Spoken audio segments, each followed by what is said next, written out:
Bem, na aula passada nós tratamos das formas trigonométricas dos números complexos e nessas aulas vamos introduzir as propriedades das formas trigonométricas.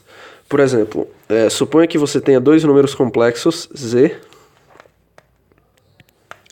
que eu vou escrever da forma módulo de z, segundo a forma trigonométrica, vezes um cis de alfa. E temos um número complexo w que eu posso escrever na fórmula módulo de w cis de um beta, onde alfa e beta são os argumentos de z e w. Nós temos que, portanto, z vezes o complexo w é igual ao módulo de z vezes o módulo de w multiplicado pelo cis da soma dos argumentos, alfa mais beta.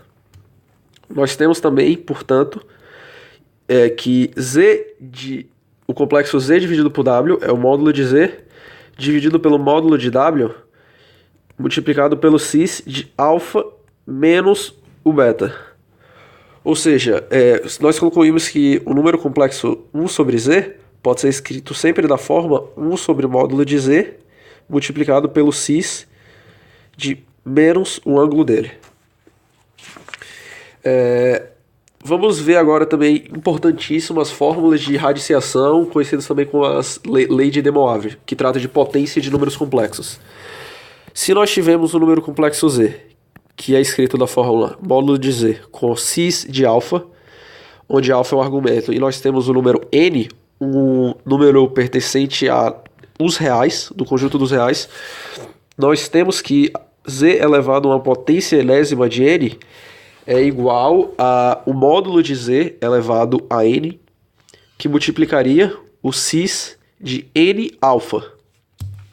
Se você se perguntar de onde vem essa fórmula, basta você multiplicar z por z n vezes, por exemplo. Se você multiplicar z por z n vezes, nós temos que isso é z quadrado multiplicado por z elevado a n menos 2. E z quadrado é módulo de z quadrado, cis de alfa mais alfa, que é cis de 2 alfa, vezes um z, eu vou quebrar z elevado a n menos 2 como z vezes z elevado a n menos 1. A gente pode escrever z ao quadrado cis de alfa vezes z como módulo de z ao cubo e o cis de 2 alfa mais o alfa desse complexo z, cis de 3 alfa. E ficaria multiplicado por z elevado ao n menos 3. Desculpe-me, aqui não é 1, é igual a 3.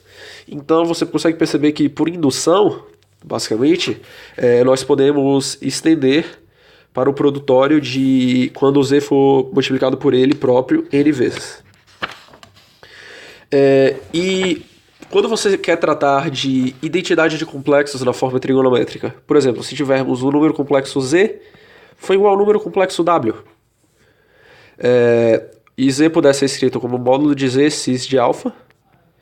E w pudesse ser escrito como módulo de alfa cis de beta.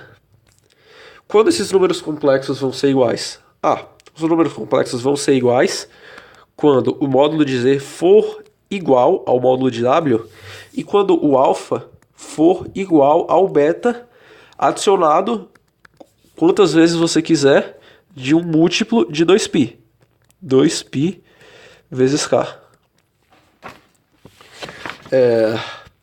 Por exemplo, e a partir disso nós conseguimos estender também o conceito para a radiciação de números complexos. Se tivermos que o número z elevado a n foi igual ao número w, onde z pode ser escrito como módulo de z elevado a n, e se o argumento de z for alfa, o argumento de z elevado a n vai ser n alfa, a partir como eu já tinha falado aqui na parte de radiciação. Essa fórmula é importante conhecer. Forma exponencial, desculpa. Isso aqui foi igual a um certo w elevado a um cis de beta. Quando isso vai acontecer? Quando o w for igual ao módulo de z elevado a n e quando o n alfa for igual a um beta mais 2kπ. Essas são propriedades e fórmulas importantes de conhecer. A partir disso, nós deduzimos que módulo de Z é igual a uma raiz enésima do módulo de W. Desculpa, isso aqui é módulo de W, não o W.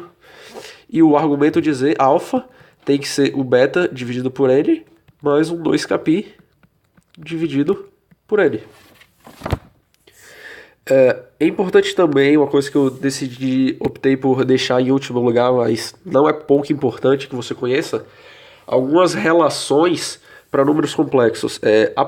A partir da relação trigonométrica seno de θ igual a 2 seno de θ sobre 2, cosseno de θ sobre 2, você consegue deduzir que 1 mais o cis de um ângulo θ é igual a 2 vezes o cosseno de θ sobre 2, que multiplica o cis de θ sobre 2, e 1 menos o cis de θ é igual a menos 2, que multiplica o i, que multiplica o seno de θ sobre 2, que multiplica o cis de θ sobre 2. Se você estiver se perguntando de onde vem essas fórmulas, eu vou demonstrar para esse caso e vou deixar esse outro segundo caso para vocês demonstrarem. As demonstrações são muito parecidas, são análogas, na verdade. Por exemplo, se nós tivermos o número 1 mais cis de θ, nós podemos escrever como 1 mais cosseno θ mais um i seno θ. Aplicando a trigonometria, a relação trigonométrica que já foi comentada, e sabendo que cosseno ao quadrado de θ é 2 cosseno ao quadrado de θ sobre 2 mais 1, substituindo isso aqui, nós temos que 1 mais cosseno θ é escrito da forma 2 cosseno ao quadrado de θ sobre 2, e o i seno de θ nós podemos escrever como i que multiplica 2 seno de θ sobre 2 cosseno de θ sobre 2. Botando 2 cosseno de θ sobre 2 em evidência, nós chegamos em 2 cosseno de θ sobre 2, que multiplicaria cosseno de θ sobre 2, mais um i seno de θ sobre 2. Isso aqui é, portanto, 2 cosseno de θ sobre 2, que multiplica um cis de θ sobre 2. Como foi enunciado aqui nessa equação. Sugiro a todos que, para vocês praticarem, tentem demonstrar essa relação aqui. Basicamente, você vai ter que usar o mesmo princípio, quebrar o seno em seno de θ sobre 2 e o cosseno em cosseno de θ sobre 2, só que você vai ter que ter uma certa audácia de transformar algo de positivo para negativo, botando um sinal do i negativo em evidência. Esse é o fim da aula 4. Na próxima aula nós vamos tratar... para fixar, nós vamos fazer alguns exercícios que eu considero importante, que eu vou retirar do livro Caio Guimarães, que eu considero, na verdade, não só recomendo para quem quer fazer vestibular do IME e do ITA, como eu considero quase obrigatório vocês estudarem por esse livro, para esse tipo de vestibular.